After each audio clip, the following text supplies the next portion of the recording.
Hi guys, welcome back to part 5. I'm here with my greatest fan. We have a heat wave here at the moment in the UK. We also have strikes, planes not flying properly, people getting stuff cancelled, but we have at least got rid of our prime idiot at long last. So here we are with part 5. If you can, please subscribe. It makes such a difference to me, and there'll be at least one more after this. So I hope you enjoy it. Here it comes. Here we are again. This part's going to be entirely concerned with getting us from where we were, which was assembled and completely functional in a way, although not strung up, to the finish. Before we do that, of course, we need to sand everything down. Sanding down, so important. When you stop sanding, that is when you've committed to the finish. So you've got to sand until you're absolutely happy with it, and then you stop. With the neck, we need to get all the hardware off, as with the body. One of the things that's quite difficult to get off is these ferrules. These ferrules are pushed into these holes, and they can actually be really quite difficult to get out. My little trick, just take a screwdriver that just fits snugly into it and make a rotating movement, and believe it or not, they just walk out. They're so easy to get out. This one is in a little bit deeper, a little bit of a circular movement, and that one's out as well. I'm just going to work my way through the neck, and you can see how easy this is.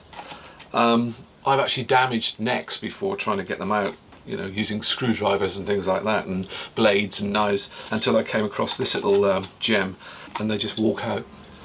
There you go, tip of the day. Sanding is something that I've mentioned before. Be very careful when you're sanding faces, like of the headstock here. Use a block. Certainly put some in your hand when you're doing the neck, because you want it nice and rounded. But here on the flat heel, use a block. You don't want to round all the edges of the heel over. You want to keep it nice and sharp and focused. For the body, I'm just going to stick with a fairly standard sponge block. All I want to do is get any lumps and bumps off and get this nice and level. So this will do fine. These are great. You can also just wrap paper around them as they get exhausted. So don't throw them away when they seem all plugged up. You can also plunge them into water, rinse them out, let them dry over a few days probably, and then you can use them again. They're brilliant.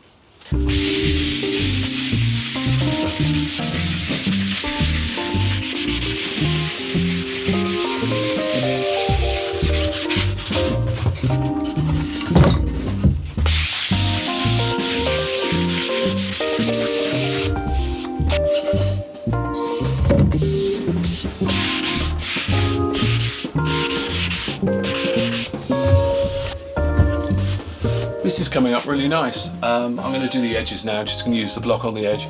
As I'm sanding it, I'm noticing there are still dents and bumps on it, but then it is a used guitar, this is a reused body.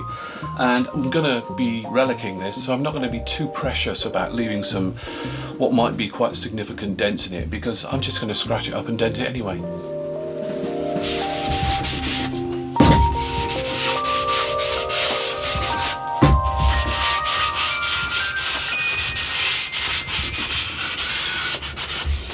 Okay, I think I'm done with that. I'm now going to swap over to some 600 grit, paper. I'm going to hold that in my hand, and I'm just going to use that to get into all these fiddly bits that I can't reach with a block.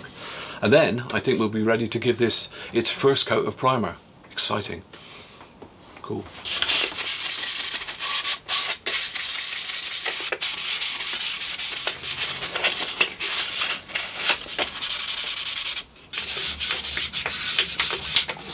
Okay, I think that's pretty much done. I'm just going to give it a wipe down with an old t-shirt I've got here. I just need to remove all the surface dust on there, because that will clump and clog when I start spraying. Not that the primer will care very much, but getting all the loose bits off sort of kind of makes sense, really. We don't want anything messing with the finish. Okay, I think we're done. Let's get to some spraying. Sorted.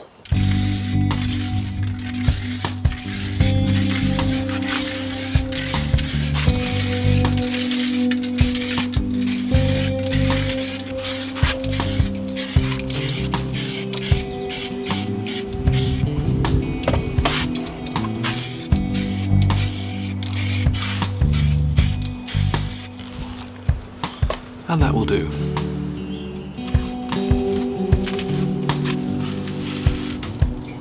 One of the things I need to do to finish the neck is fill those little gaps at the end of each fret slot. Do you remember we took the tang off the fret?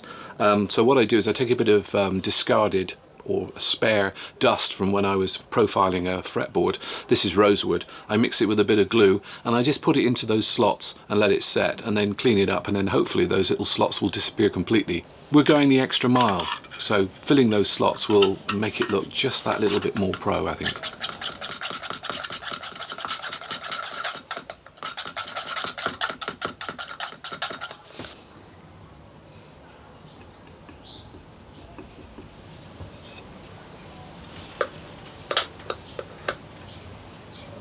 It actually dries back darker, which is good, because it looked a bit milky when I mixed it with the glue, because the glue was actually white.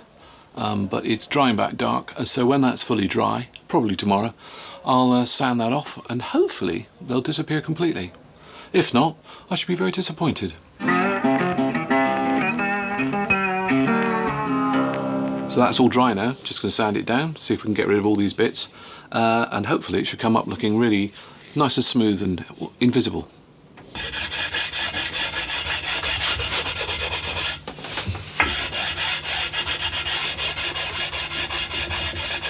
Wow, that's amazing.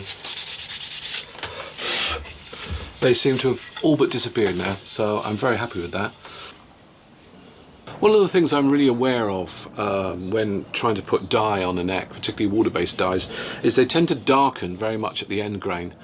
This can be a real problem. So what I'm trying to do is to make them as smooth as possible, and then what I'm going to do is just give it a very tiny spray of a clear lacquer, just to try and seal it, to stop some of this stuff sinking into the end grain. Same sort of thing happens here on these little shoulders here. So just get them nice and smooth, and then I'm just going to give them a really quick spray just in this area, and then I'll sand it back.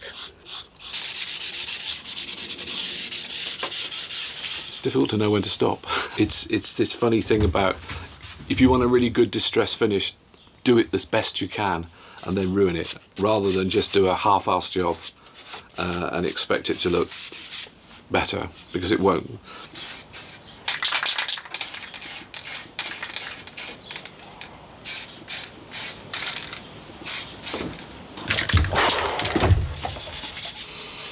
So I've just given that a little spray and I'm just going to knock it off. So all I want is basically plugs in the end grain.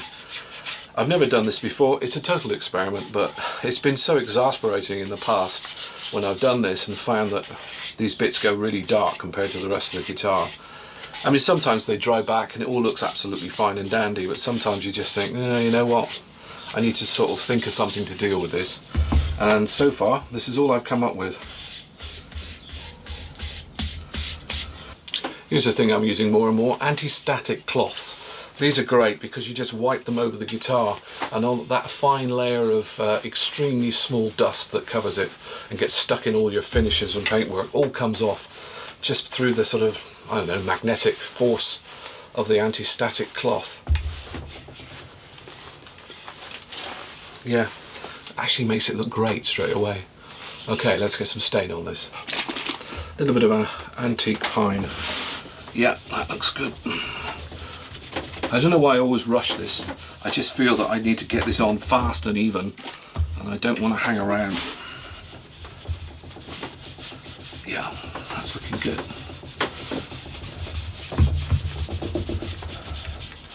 Don't panic at this stage. This will dry differently. It'll dry lighter.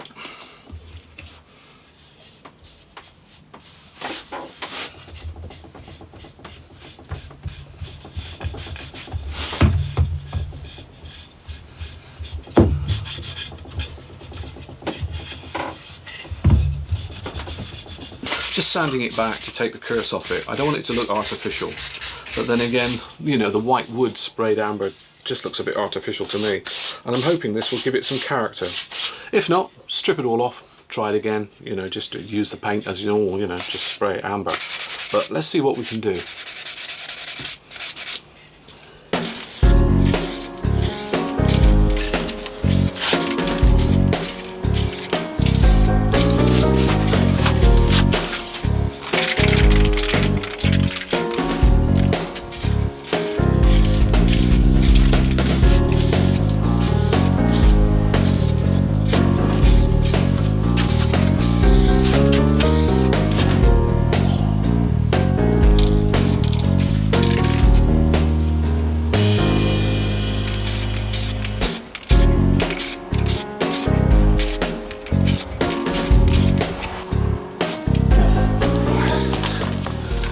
I'm really happy with that. It's actually worked out far better than I thought. At the moment it looks a bit yellow, but this always is the case. Whenever you finish spraying, it's not necessarily the colour it's going to be. I'm happy that it's nice and even.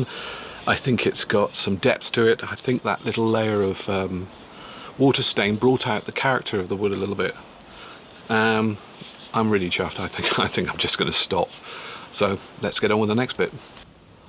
So whilst the neck's out there drying, and I'm really chuffed with the neck, I have to say, I'm just going to give this an incredibly light sand with this softest sponge sanding block that I've actually got. It's all knocked about and falling to pieces because I use it all the time. Never been able to find one that's quite as soft and fine as this one. But I literally just rub it incredibly gently over the top, just to knock off any surface particles. And I'm not trying really to sand, I'm just trying to smooth it really. And same with the front. And I think that that is ready to take its colour coat. This is Daphne Blue, so here we go.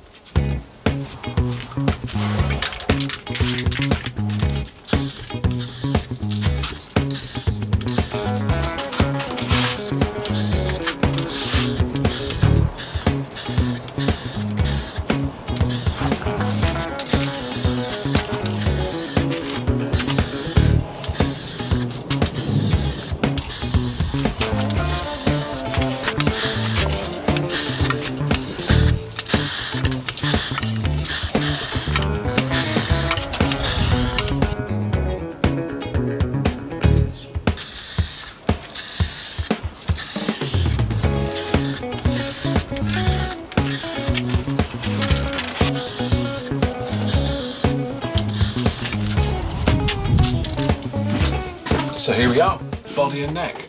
The neck I'm absolutely over the moon with. That's really a good colour. I know that it's going to lose some of this yellowness. That needs about maybe a couple of coats of clear, put the logo on and then a few more coats on top of that, and then shining and buffing and whatever we want to do with it. I'm not really into sort of scraping the back off and making it all black and, you know, ruined.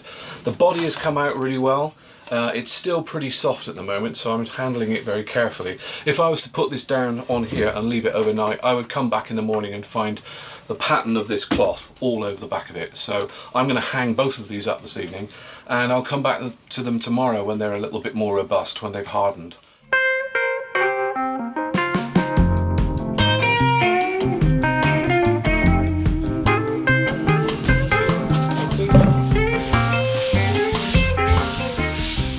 Very happy with that. That's covered up nicely.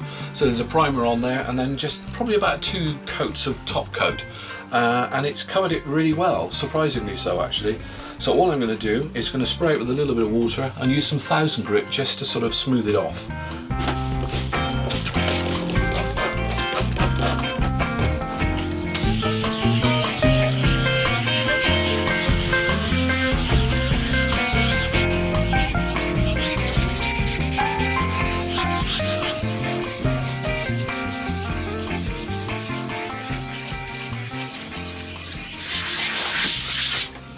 I'm just using 1000 grit. I could use 600 grit, but it might be too vicious. It might go through the paint into the primer, and I don't want to do that. I'm trying to make it look like a vintage guitar which has seen a bit of work and has lost its gloss. So that's where I'm aiming, and then I'm going to chip it up. So I really don't want to go too mad with this. There's a sort of an orange peel effect you get with spray paints, and it's pretty much unavoidable. So you've got to do this after you've sprayed.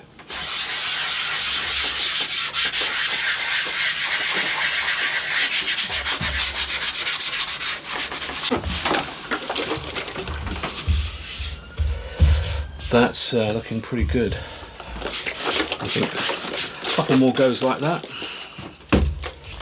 We should be there.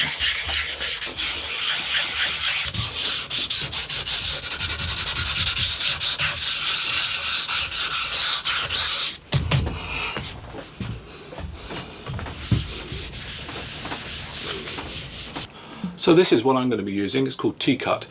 We use it in the UK. It's basically an abrasive paste which we use to spread on cars and to get chips and dents and restore the finish on motor cars.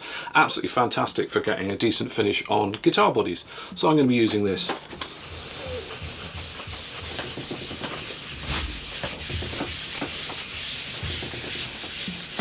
Got to go steady with this stuff, it's really abrasive. You can go through a layer of paint with this, no problem at all.